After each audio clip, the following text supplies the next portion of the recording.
اعوذ باللہ من الشیطان الرجیم بسم اللہ الرحمن الرحیم رب اشرح لی صدری ویسر لی امری واحلل عقدۃ من لسانی یفقہوا قولی۔ ریاض الصالحین دوسرا حصہ، احادیث نبوی صلی اللہ علیہ وسلم۔ بنا شرعی عذر کے ایک ہی جوتا یا ایک ہی موزہ پہن کر چلنے اور کھڑے کھڑے جوتا اور موزہ پہننے کی کراہیت کا بیان۔ حضرت ابو ہریرہ رضی اللہ تعالیٰ عنہ سے روایت ہے کہ رسول اللہ صلی اللہ علیہ وسلم نے فرمایا، تم میں سے کوئی شخص ایک جوتا پہن کر نہ چلے، چاہیے کہ دونوں جوتے پہنے یا دونوں ہی اتار دے، اور ایک روایت میں ہے یا دونوں پیروں میں نہ پہنے۔ بخاری اور مسلم۔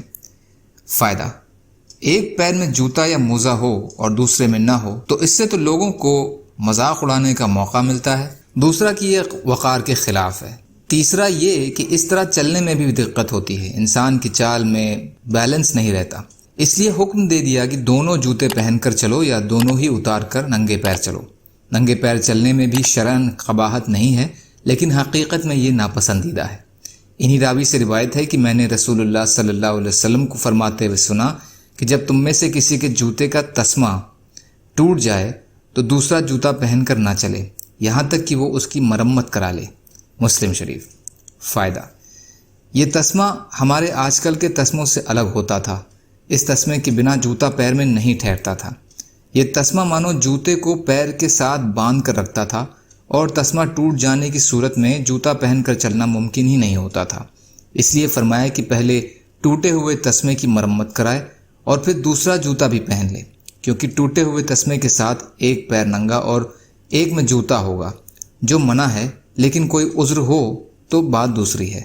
حضرت جابر رضی اللہ تعالیٰ عنہ سے روایت ہے کہ بے شک رسول اللہ صلی اللہ علیہ وسلم نے کھڑے کھڑے جوتا پہننے سے منع فرمایا ہے۔ ابو داؤد نے حسن سند سے روایت کیا ہے۔ فائدہ: اس سے معلوم ہوا کہ جوتے بیٹھ کر پہننے چاہیے۔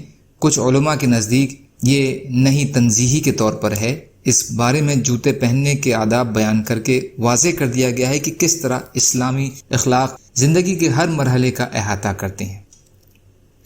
اللہ تعالی ہم سب کو کہنے سننے سے زیادہ عمل کی توفیق عطا فرمائے۔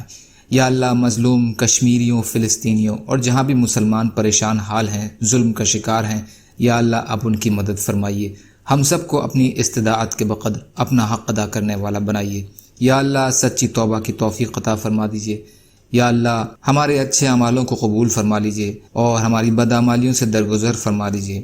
سبحان اللہ و بحمدہ، سبحانک اللہم و بحمدک، اشہد ان لا الہ الا انت، استغفرک و اتوب الیک۔ سبحان ربک رب العزۃ عما یصفون وسلام علی المرسلین والحمد للہ رب العالمین برحمتک یا ارحم الراحمین۔ لا الہ الا اللہ محمد رسول اللہ۔